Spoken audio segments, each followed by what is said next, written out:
Hello dear students, today we are going to discuss about one of the most important chapter of physics from class 12. This is important for all the examinations like CBSE board, NEET and JEE. So this is from the electric charges and fields chapter and about the Coulomb's law. We are going to discuss about the electrostatic forces acting between the charges. So let's have a look on this particular topic and we'll be solving some of the questions which were asked in the earlier JEE NEET examinations, conceptual wise as well as numerical type of questions, both for NEET and JEE. So in this chapter, today's topic is electrostatic force. So who has to discuss what are the different types of forces available in the nature? The different types of forces that are available in the nature are two types mainly. They are contact forces and non-contact forces. Let us have a look on the forces that are contact. One is frictional force, the second one is normal reaction, the third one is tensional force. There are some more forces like muscular force. These are all contact forces. And non-contact forces are like gravitational force, magnetic force, and the next one is electrostatic force. We have been studied about the gravitational force and magnetic forces in our earlier classes. Today we will have a look on the electrostatic force. What is electrostatic force? So this electrostatic force, to study about that, there is a law called as Coulomb's law. Our main focus is today on the Coulomb's law. So if there are two charges, as we have discussed earlier, charges can attract and repel. That is one of the basic property of charge. And the force of attraction or the repulsion, that is interacting between the charges, can be calculated, and this calculation is given by one formula. The formula is given by one of the scientists called as Coulomb. So here a French scientist named Charles-Augustin Coulomb has given us this law, which is acting between the two charges, which describes the force of attraction or repulsion between the two charges, and this law is named as Coulomb's law. So let us have a look on the Coulomb's law. What Coulomb's law states? Coulomb's law states that the force which is acting between two charges, it can be either attractive force or repulsive force. The force of attraction or repulsion force depends upon the nature of the charges which are interacting. If both the charges are like charges, they repel. If both the charges are opposite charges, they attract. So the force of attraction or repulsion between the two point charges. Here, one point to be noted, the charges should be point charges. Then only this law is applicable. What do you mean by a point charge? Point charge means when compared to the dimensions of the bodies containing charge. See, every object may or may not have charge. If it has got charge, the size of the body should be comparatively very small, or the dimensions of the charged body should be very small when compared to the distance between the two interacting charged bodies. Okay, then we can treat them as the point charges. So here one point to be noted is this law is applicable only for point charges. Okay, is directly proportional. What is directly proportional? The force is directly proportional to the product of the magnitudes of the two charges and inversely proportional to the square of the distance between the two charges. And this acts only along the line joining between the two charges. Also, one more thing you need to remember, that these two charges should be relatively at rest, or they should be stationary. So let us consider I have a charge Q1 and another charge Q2, which are separated by a distance R, and there will be a force of either attraction or repulsion depending upon the nature of the charge. If both are positive or both are negative, repulsion. If both are opposite charges, then attractive forces will be acting between them, and this force is directly proportional to the product of charges as represented in the definition, inversely proportional to the square of the distance between them. When we talk about the magnitude of the force is directly proportional to Q1 Q2 by R square, where F is inversely proportional to R square, directly proportional to the product of the two charges. So if you equate, we need a proportionality constant, and here the proportionality constant is K. K is called as the proportionality constant. What is this proportionality constant? This is nothing but the value of 1 by 4 pi epsilon naught. Now what is epsilon naught?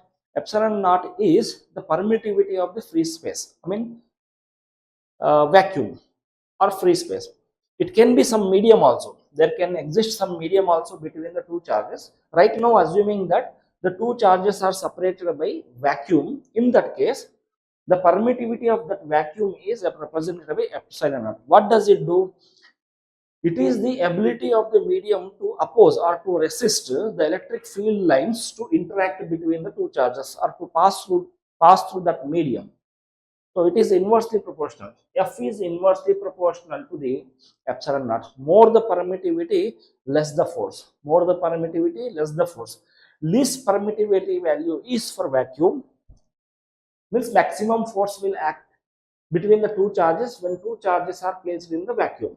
Now, if the vacuum is replaced by some other mediums like air or water or wood or metals, conductors, then the force of interaction may vary depending upon the permittivity. What does this medium do? It will try to oppose the force or reduce the force or reduce the electric field also even.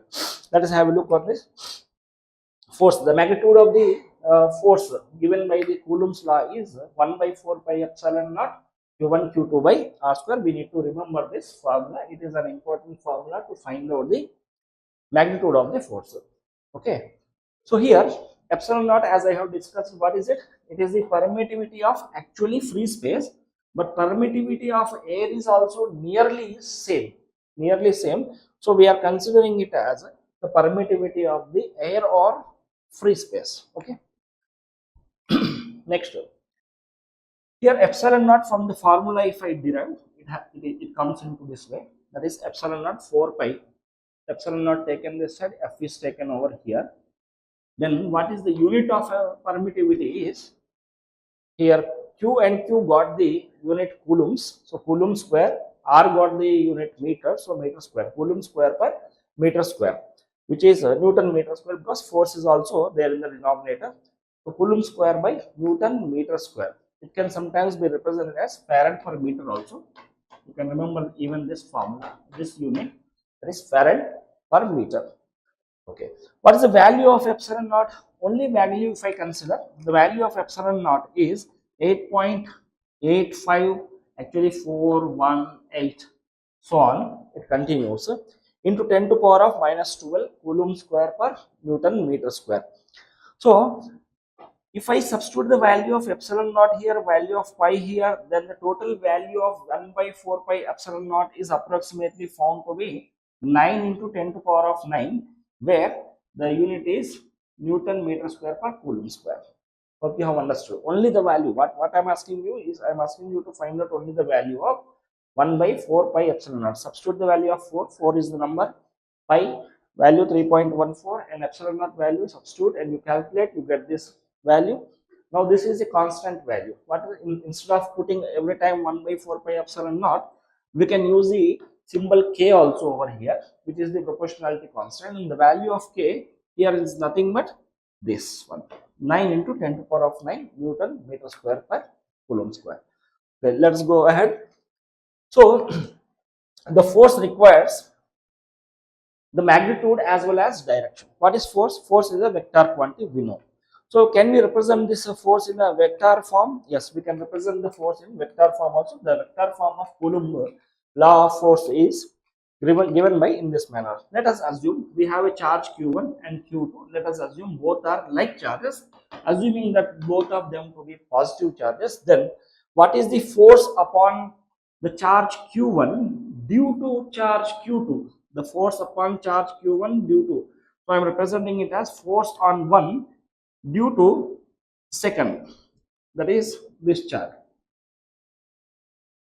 q1 is experiencing a repulsive force, a pushing force. Who is applying that force? q2 is applying that force.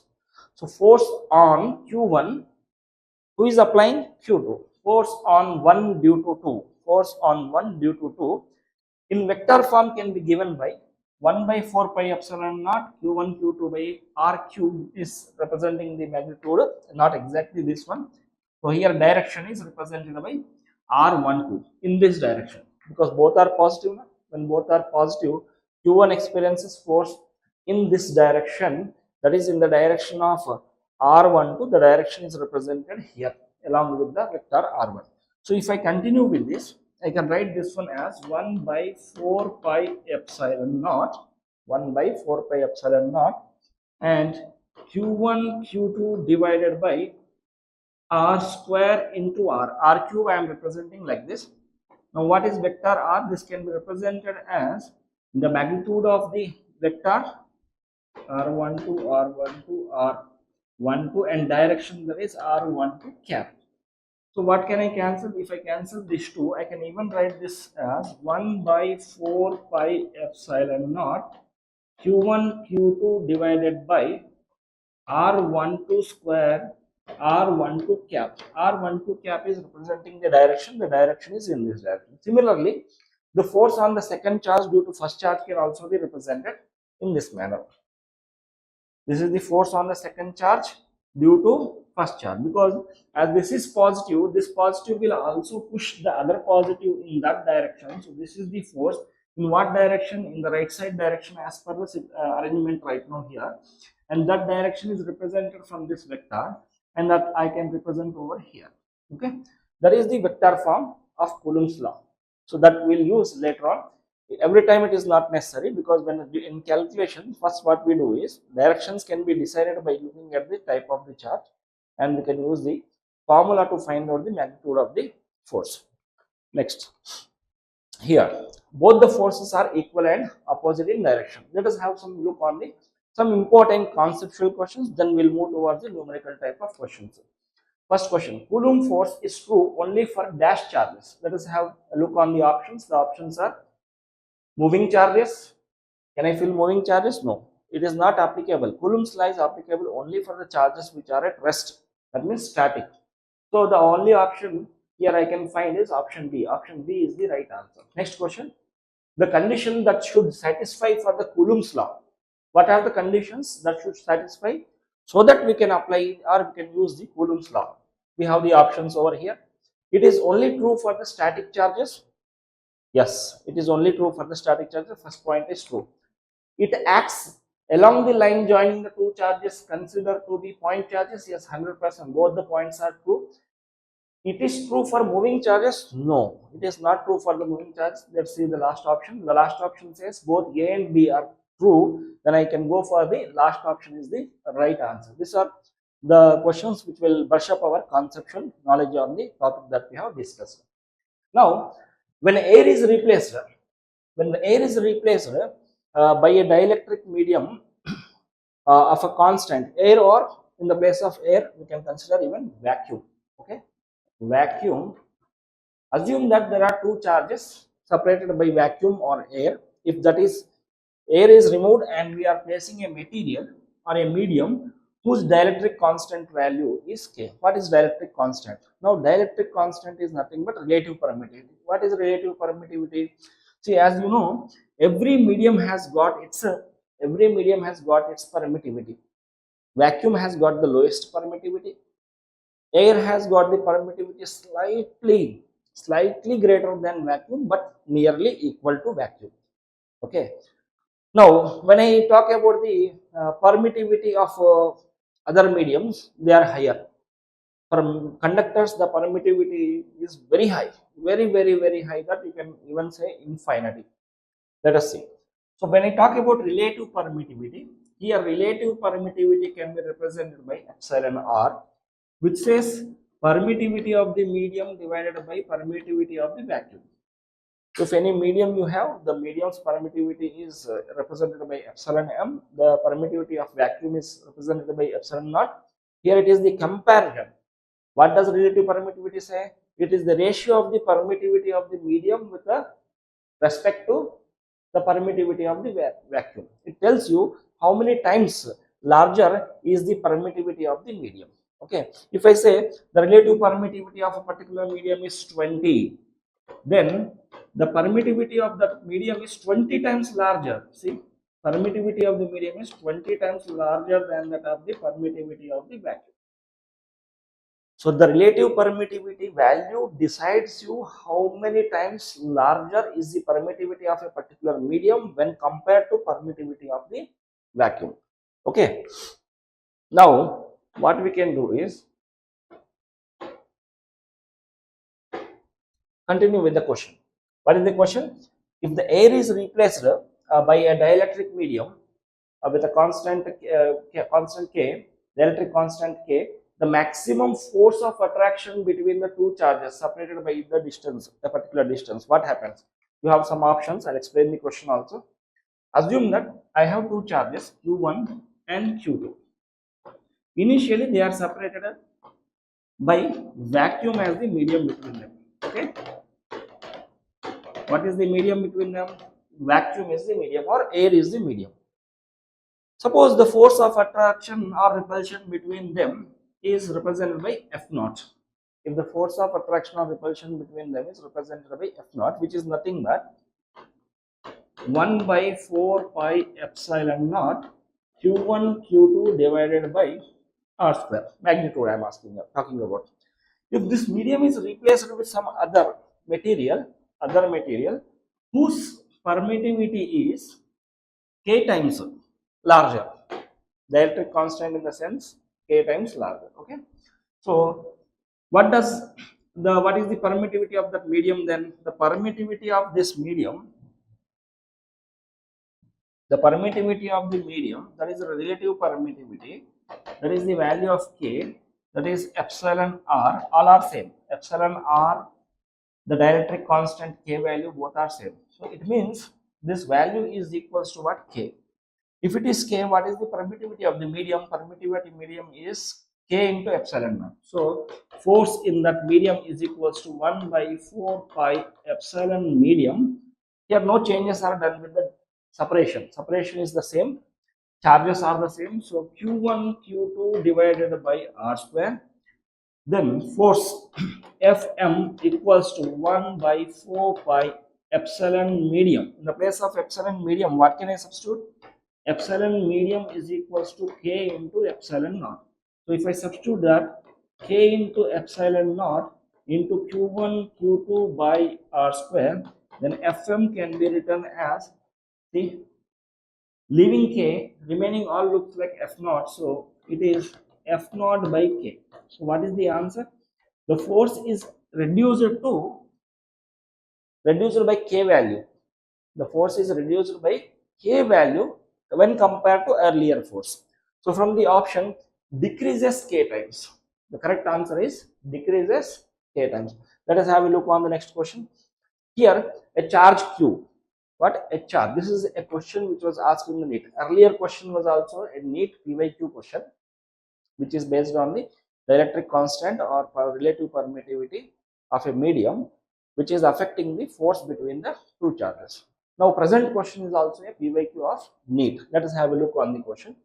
A charge Q is placed at the center of the line joining two exactly equal positive charges. So what is the situation given? Let us try to understand the situation. Here we have the option. This is a PYQ of NEET, earlier NEET question. So we have got some two charges. What are the two charges? One is given positive charge. What? Q, plus Q and plus Q. There are two charges. Let us assume this charge is placed at a position of A, and this charge is placed at a position of B. And between them, I am placing one more charge. Here it is not given whether small q is positive or negative. Okay, let us assume that can be any kind of charge. It is placed where? Exactly at the center. Center means, let us consider this point C is representing the center where small q is placed.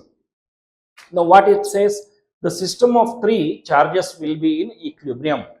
It says the total three charges, all the three charges should be equilibrium. Equilibrium in the sense, the net force acting on each of the charge should be zero.